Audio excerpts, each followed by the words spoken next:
ایک خاص وجہ سے مختار کو اس سے بھی زیادہ خولی کی تلاش. کربلا تو چوتھے امام کی دعا ہے، لیکن خولی. اپنے ڈپٹی کو بلایا جس کا نام ہے عبداللہ کامل. عبداللہ کامل کا نام کیونکہ بہت امپورٹنٹ. یہ تین آدمی مختار، ابراہیم مالک اشتر، عبداللہ بلائے.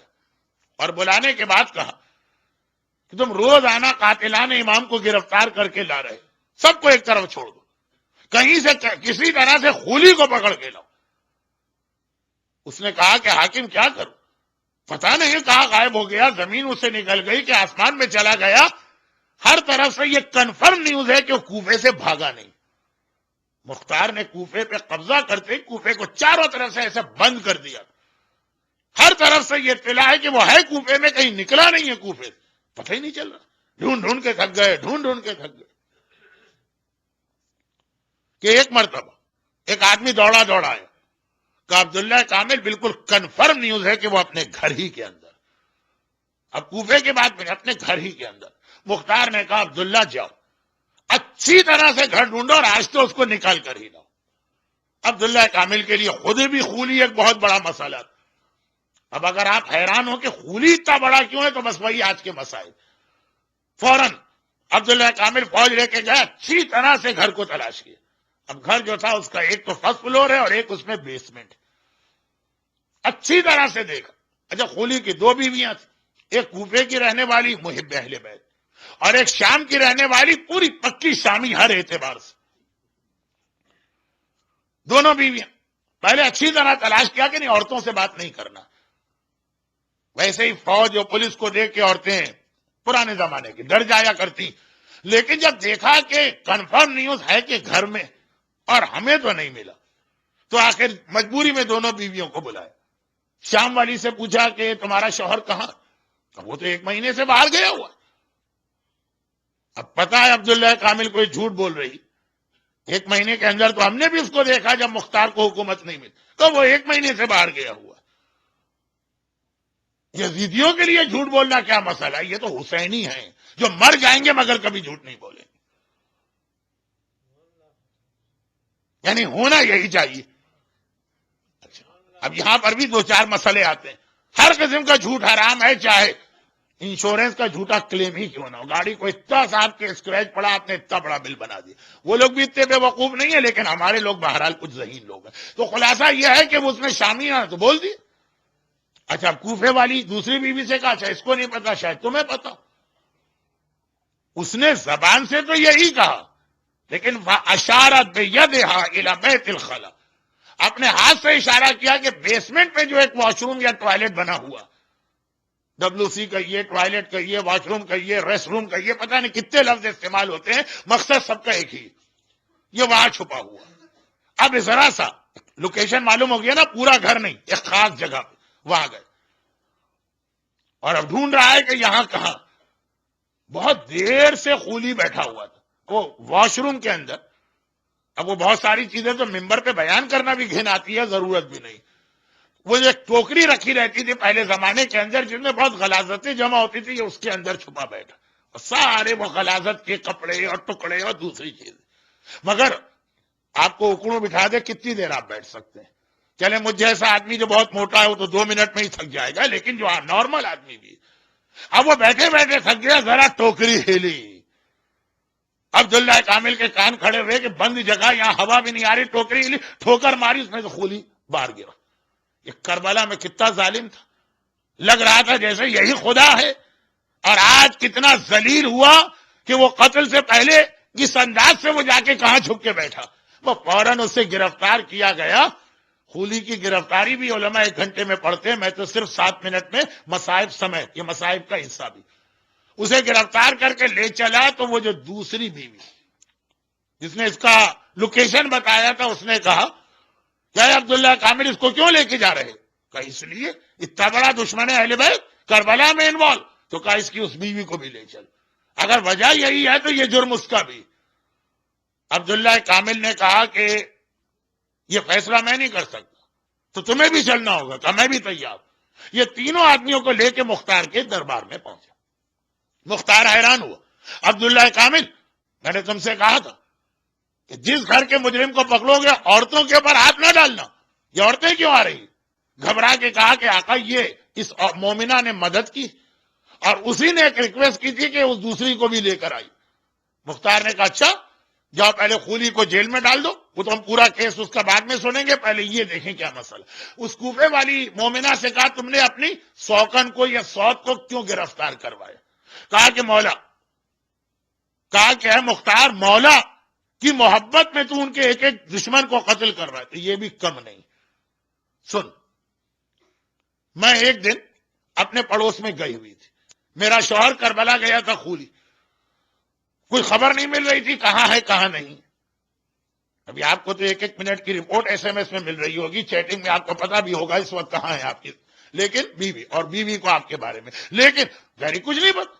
تو میں گئی اپنے پڑوس میں، جب واپس آئی تو میں حیران ہو گئی، آج کون سی عید ہے کہ مجھے پتہ ہی نہیں.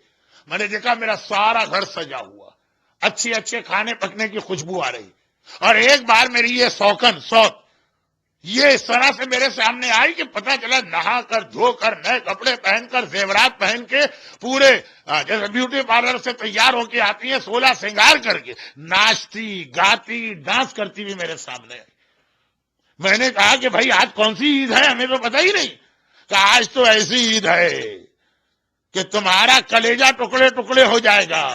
آج امیر المومنین یزید کو اللہ نے ایسی فتح دی ہے اور ابو تراب کا بیٹا اس طرح سے مارا گیا اور اس کی بہنیں اور بیویاں اور بیٹیاں اس طرح سے قیدی بنا کے لائی گئی. یہ عید منا رہی باقاعدہ جیسے عید مناتے. میں نے گھبرا کے پوچھا میرا آقا حسین مارا گیا؟ کہا مارا ہی نہیں گیا، ان کا کٹا سر بھی میرے گھر میں آیا ہے. میں نے گھبرا کے کہا میرے آقا کا سر کہاں ہے؟ تو پہلے ہر گھر میں تندور ہوتا تھا، آج کا اوون نہیں، تندور جس میں راکھ اور مٹی ہے. کہا کہ یہ سر میں نے لے جا کے اس میں رکھ دیا. اور ایک عجیب جملہ بھی کہا، وہ جملہ بھی میں کیسے بیان کروں.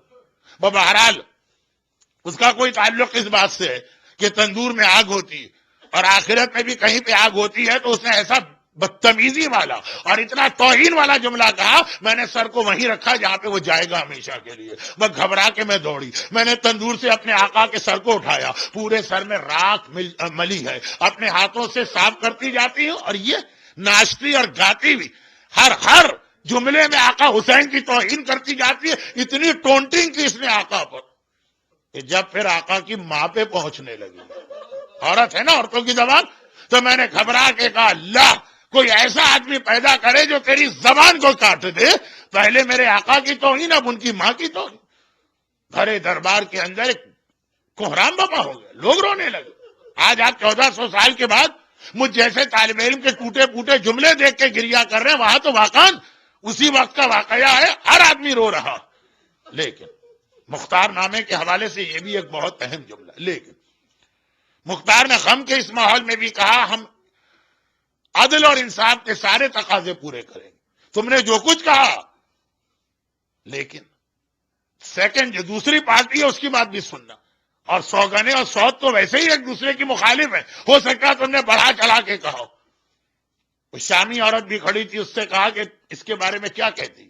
کہا جو اس نے کہا بالکل صحیح کہا، میں نے یہی کیا. کہا اچھا دیکھ تو عورت ہے نا، چلو اس وقت جو بھی عقیدہ اب بتا کیا کہتی. کہا میں امیر المومنین یزید کی امامت اور خلافت پہ اعتقاد کامل رکھتی ہوں. کہا تجھے مار دیا جائے گا؟ کہا یزید کے نام پہ مجھے مرنا بھی گوارا. وہ مختار کہہ رہے ہیں کہ اب تک کتوں کو مار بھی چکے. ایک فاسق فاجر ظالم دشمن اہل بیت عورت اپنے عقیدے میں ایسی پکی نکلی کہ ننگی تلوار دیکھ رہی ہے، کہہ رہی ہے. اور یزید وہ مختار کہہ بھی رہا کہ معافی مانگو تو چھوڑ دیں گے، وہ ماضی کی بات ہے. کہا نہیں، جب مجھے امیر المومنین یزید پہ کامل اعتقاد ہے تو میں کس بات کی معافی مانگوں؟ میں اس کے نام پہ مر جانا بھی مجھے گوارا. چنانچہ اسے قتل کیا گیا. ایک دشمن اہل بیت اپنے عقیدے میں اتنا نکلا تو مومن. اب یہاں پہ رک کے کچھ باتیں کہنا تھی لیکن اب وقت نہیں رہا. اس کے بعد کہا یہ عورتوں کا مسئلہ تو ایک ضمنی تھا نا، اصل تو عورتیں تھی ہی نہیں. وہ تو کوفے والی عورت کیس لے کے آگے خولی کو لا، خولی کو دیکھا. بس میں خود بھی اپنے آپ سے شرمندہ ہوں کہ خولی کے ایک جملے کا حق آج ادا نہیں کر پاؤں گا جس کے لیے میں نے سورہ مدثر کی آیت کی تلاوت کی تھی. شاید شروع میں نے 4-5 منٹ موضوع سے ہٹ کے لے لیے، اس سے مجھے آخر میں یہ نقصان ہوا۔ جملہ آپ کو سنا دوں گا اور اس جملے کے بعد ایک جملہ اور کہہ کے منزل مسائل۔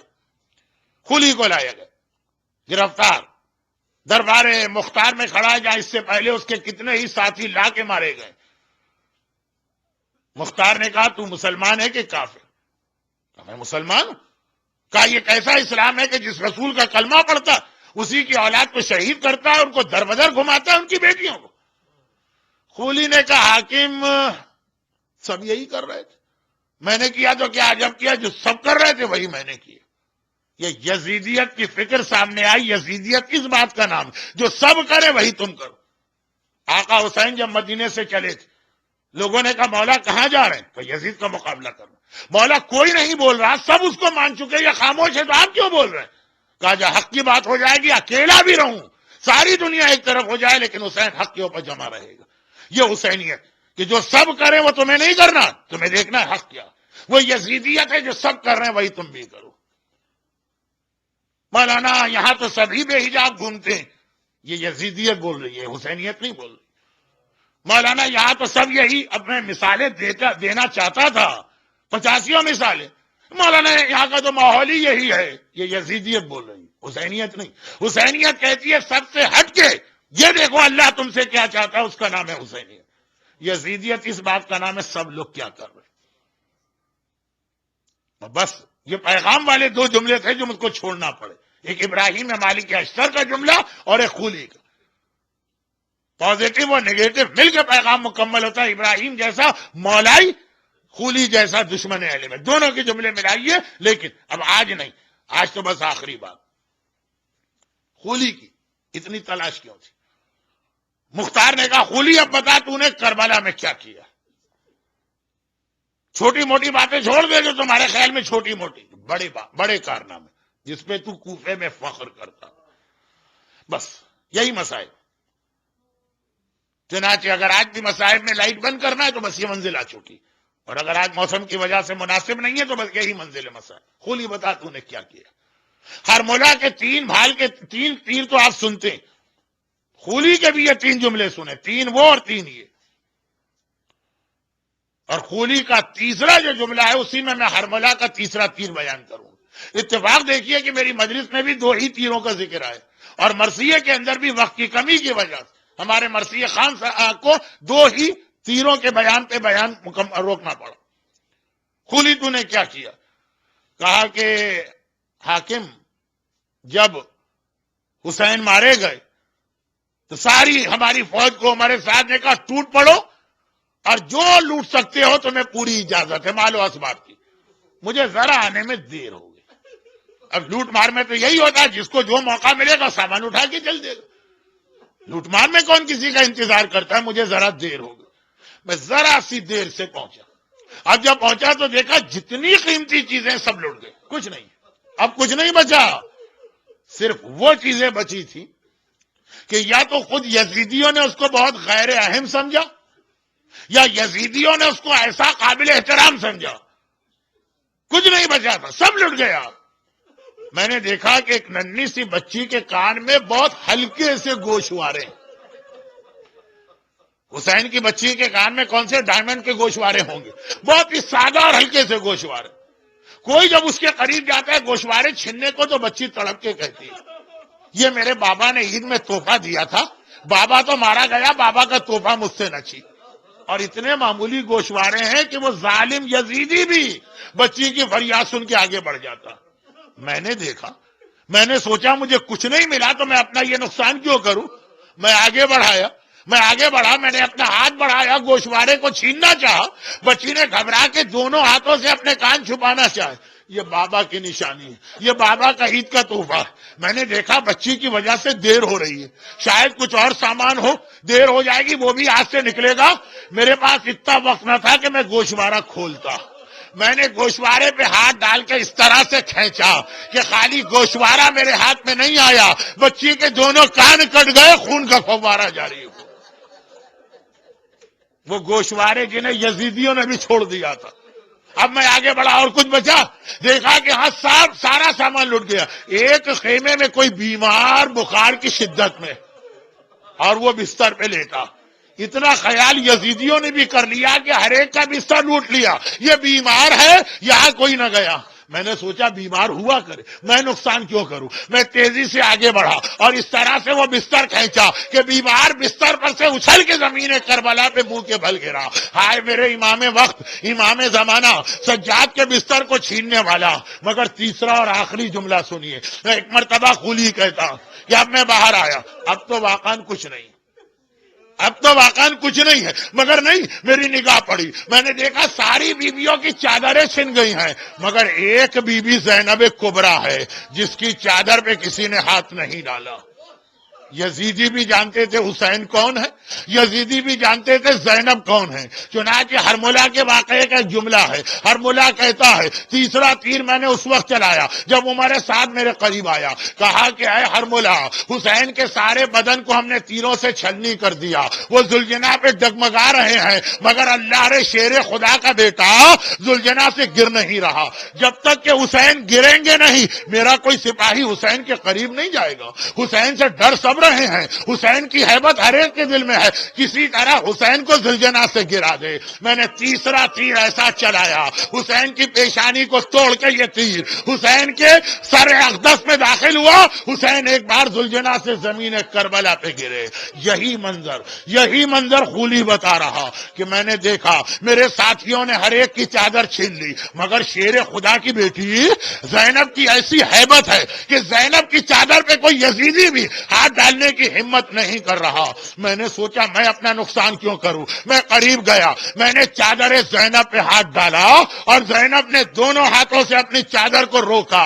اب عجیب منظر, خولی فوج کا سپاہی ہے, فوج میں بوڑھے نہیں جاتے, یہ 30-32 سال کا ایک جوان اور طاقتور ہے. زینب 55 برس کی ایک ضعیف عورت ہے. یہ جوان مرد, وہ ضعیفہ عورت, مگر اور 18 داغ زینب کے کلیجے پہ ہیں, مگر شیر خدا کی بیٹی ہے, فاتح خیبر کی بیٹی ہے. خولی کہتا ہے کہ اس طرح زینب نے چادر کو مضبوطی سے پکڑ لیا کہ میں طاقت لگا لگا کے تھک گیا. زینب کی چادر نہ چھین سکا. میں نے دیکھا اس طرح تو چادر میرے ہاتھ نہیں آئے گی. میرے ہاتھ میں کوڑا تھا, میں نے کوڑا اٹھایا, اس طرح زینب کے چہرے پہ کوڑا مارا. شہزادی کے چہرے کی کھال پھٹی, خون کا فوارہ جاری ہوا. ایک لمحے کے لیے ہاتھوں کی گرفت ڈھیلی ہوئی, چادر زینب کو میں نے چھینا. زینب نے فرات کو دیکھا, عباس ارے تو نہ رہا تو دیکھ کس طرح میری چادر چھین لی. السلام علی الحسین